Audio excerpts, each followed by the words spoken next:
संविधान की दूर की बात है। वो संविधान लागू तभी होगा जब हमारी खुद की स्वयं की सरकार होगी, हमारे विधायक खुद के होंगे, हमारे सांसद होंगे। संविधान पूरी तरीके से लागू कहाँ हुआ है, आप स्वयं आकलन कर लीजिए। एनसीआरबी के जो डेटा है, जो आंकड़े हैं, ये जो 5 किलो राशन के जो जुल्म और अत्याचार हो रहे हैं, ये आज से नहीं हो रहे हैं, आज़ादी से पहले भी हो रहे थे और आज़ादी के बाद भी हो रहे हैं। आज़ादी का डेटा और आंकड़ा उठाकर देख लीजिए, अधिकतर 100 में से कम जो घटनाएं होती हैं, 90 घटनाएं दलित, पिछड़े और मुसलमानों के साथ होती हैं। तो ये क्यों होती है? क्योंकि शासन प्रशासन उनके लिए निष्ठुर रहता है, उनके साथ खड़ा नहीं होता, और ना ये घटनाएं कभी ना। और जो अगर आज तक इतिहास में जो भी बेबस और कलाचार कर दिया है कि इस देश की कम से कम 70 से 80% आबादी 5 किलो राशन की तरसती है।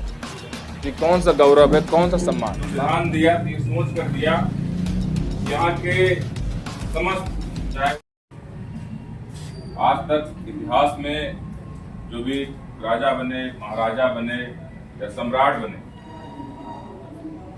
उनके जीतने के पीछे एक ही कारण था कि उनका घर और परिवार उनके साथ रहा। उनका घर और को संविधान दिया, ये सोच कर दिया, यहाँ के समस्त चाहे वो दलित में हो, चाहे पिछड़े में हो, चाहे अल्पसंख्यक में हो, चाहे जनरल में हो, चाहे किसी भी उसमें हो, कि किसी भी बातें बताई गई, रूपरेखा आगे की भविष्य की रणनीति तय की गई, कैसे आजाद समाज पार्टी काशीराम को आगे बढ़ाना है, कैसे यहाँ की भविष्य की राजनीति तय करना, कैसे जो अत्याचार और जो जुल्म हो रहे हैं दलित, पिछड़े, मुसलमानों पे, उनको रोकने के लिए कैसे लोकतांत्रिक रूप से हम लोग मजबूत हैं।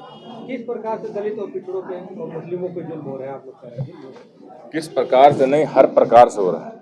ये जो जुल्म और अत्याचार हो रहे हैं, ये आज से नहीं हो रहे हैं, आज़ादी से पहले भी हो रहे थे और आज़ादी के बाद भी हो रहे हैं। आज़ादी के बाद ये हुआ कि इस भारत देश में संविधान के जरिए दलितों, पिछड़ों और मुसलमानों, अल्पसंख्यकों को, आदिवासी भाइयों को न्याय, सम्मान और समता का जो है भाव उनको प्राप्त होगा। उनको इस धनधरती राजपाट में बराबरी का हक और अधिकार प्राप्त होगा। लेकिन यहाँ की सरकारें हमेशा वो चुनाव में वादा तो करते रहे, लेकिन उन्होंने इन सभी वर्गों के लिए कोई भी विशेष कार्य नहीं किया, ना ही उनको कहीं पे आगे बढ़ाया। हमेशा ये चीज़ें देखते आती रहती हैं कि आप एनसीआरबी का डेटा और आंकड़ा उठाकर देख लीजिए, अधिकतर 100 में से कम जो घटनाएं होती हैं, 90 घटनाएं दलित, पिछड़े और मुसलमानों के साथ होती हैं। तो ये क्यों होती है? क्योंकि शासन प्रशासन उनके लिए निष्ठुर रहता है, उनके साथ खड़ा नहीं होता है, और ना ये घटनाएं कभी ना। और जो अगर इसमें दोषी भी होता है, तो दोषी को अगर जल्दी सजा नहीं मिलेगी तो जाहिर सी बात है घटनाओं में वृद्धि होगी। वर्तमान भाजपा सरकार गांव-गांव, मोहल्ले-मोहल्ले हमारा संविधान हमारा गौरव का कार्यक्रम कर रही है, इसको लेकर क्या? हमारा संविधान और हमारा गौरव उनकी बातें हैं, सिर्फ दिखाने की बातें हैं। आप ये सोचिए, उन्होंने अपने नीतियों के कारण इस देश को इतना बेबस और कलाचार कर दिया है कि इस देश की कम से कम 70 से 80% आबादी 5 किलो राशन की तरसती है। तो ये कौन सा गौरव है, कौन सा सम्मान है? बाबा साहब ने जो सम्मान और अधिकार के लिए जो उन्होंने संविधान में बनाया था, उसमें आर्टिकल जो दिए थे, उन आर्टिकलों में कितना काम हुआ है? ज़्यादा नहीं। आप संविधान के जो प्रथम पेज है, प्रस्तावना है, उस प्रस्तावना को इस देश में आज़ादी के बाद से कितना लागू किया गया है, उस प्रस्तावना में जो चीज़ें हैं, जो शब्द हैं, उन शब्दों पे कितना काम हुआ है, पूरे संविधान की दूर की बात है। तो वो संविधान लागू तभी होगा जब हमारी खुद की स्वयं की सरकार होगी, हमारे विधायक खुद के होंगे, हमारे सांसद होंगे। इसी उपलक्ष्य में इस जिला स्तरीय कार्यकर्ता सम्मेलन के जरिए लोगों कार्यकर्ताओं में संदेश दिया गया, ये निर्देश दिया गया और ये चीज़ें बताई गई कि हम लोग एक होकर काम करना है, अपने संगठन, अपने इस जो है आजाद समाज पार्टी काशीराम को आगे बढ़ाना है। संविधान पूरी तरीके से नहीं लागू हुआ है क्या? संविधान पूरी तरीके से लागू कहाँ हुआ है, आप स्वयं आकलन कर लीजिए। एनसीआरबी के जो डेटा है, जो आंकड़े हैं, ये जो 5 किलो राशन के लिए 70% जनता ठगती रहती, ये जो हमारे बहन बेटियां, जो हमारे भाई लोग हैं, रोजगार के लिए दिल्ली, बम्बई, सऊदी, दुबई जाते रहती, कौन संविधान लागू? संताधिकार में ज़मीन में आप देख लीजिए, हिस्सेदारी किसकी सबसे ज़्यादा है? माइनॉरिटी, अल्पसंख्यक और दलितों की जो है संख्या जेलों में क्यों भरे पड़े हैं?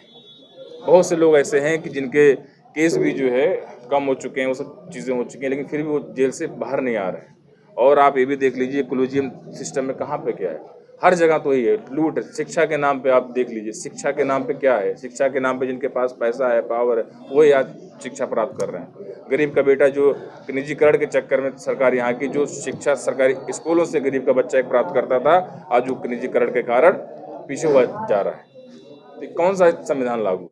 तब लोग उठाए फिरते हैं, विपक्ष के लोग हैं, लेकिन उस सब संविधान के बारे में, यहाँ के शोषितों वंचितों के बारे में किसके मुंह से कोई शब्द निकलता है? बाबा साहब के बारे में हमारे आदरणीय गृह मंत्री जी कहते हैं कि नाम लेना एक फैशन नहीं है। उनके आप विचार आप समझ सकते हो किस तरह से वैचार के लोग हैं जो हमारे लोगों के लिए विरोध में पीछे से काम करते हैं। मुंह में राम बगल में छुरी, वही वाली कहावत है। चंद्रशेखर आजाद जी का एक बयान है कि प्रयागराज जो मेला लगा है कुंभ में, जो पाप किए हैं वो लोग जाएंगे वहाँ पे। अब ये देखिए, ये विषय आदरणीय चंद्रशेखर आजाद जी ने कही है, वो हमारे राष्ट्रीय अध्यक्ष हैं। अब इसके बारे में अगर आप पूछें उनसे तो ज़्यादा बेहतर है। मैं तो सिर्फ यही कहना चाहूँगा, जो हमारी नीतियाँ हैं, जो हमारी विचारधारा है, वो ये है कि बहुजन हिताय बहुजन सुखाय। पहले हम उन लोगों के साथ खड़े हों जो गरीब हों, जो पिछड़े हों, जो इस सामाजिक संरचना में बहुत पीछे जा चुके हों, तो हम पहले उनकी बात करेंगे। और इसीलिए हम लोग ये पार्टी आगे बढ़ा रहे हैं। लोगों को क्या कुछ संदेश देंगे? देखिए, हमारा लोगों से ये संदेश है, जनता जनार्दन से हम यही कहना चाहेंगे कि आप लोगों के हाथ में वोटों की ताकत है। आप लोगों ने जिसको सहयोग किया, जिसको सपोर्ट किया है, वो सरकार में रह के काम करते हैं। आप हमको भी एक बार चांस दें। हमारे आदरणीय राष्ट्रीय अध्यक्ष जी को, जो नेतृत्व में आज़ाद समाज पार्टी काशीराम फल फूल रही, इस आज़ाद समाज पार्टी काशीराम पार्टी को आप लोग मजबूती दें, अपने वोटों से दें और आकर जुड़ें और हमको एक ताकत दें, ताकि हम लोग अपने लिए, अपने लोगों के लिए काम कर सकें।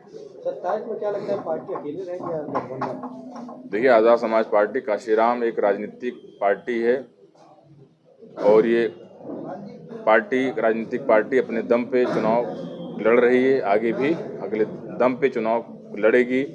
नगीना की जनता ने जैसे चंद्रशेखर आजाद जी को सांसद बनाकर भेजा है, उसी तरीके से 2027 में हमारे बहुत से विधायक चुनकर जाएंगे और वो रिजल्ट बताएगा कि आज़ाद समाज पार्टी काशीराम आने वाले समय में क्या परिवर्तन करेगी।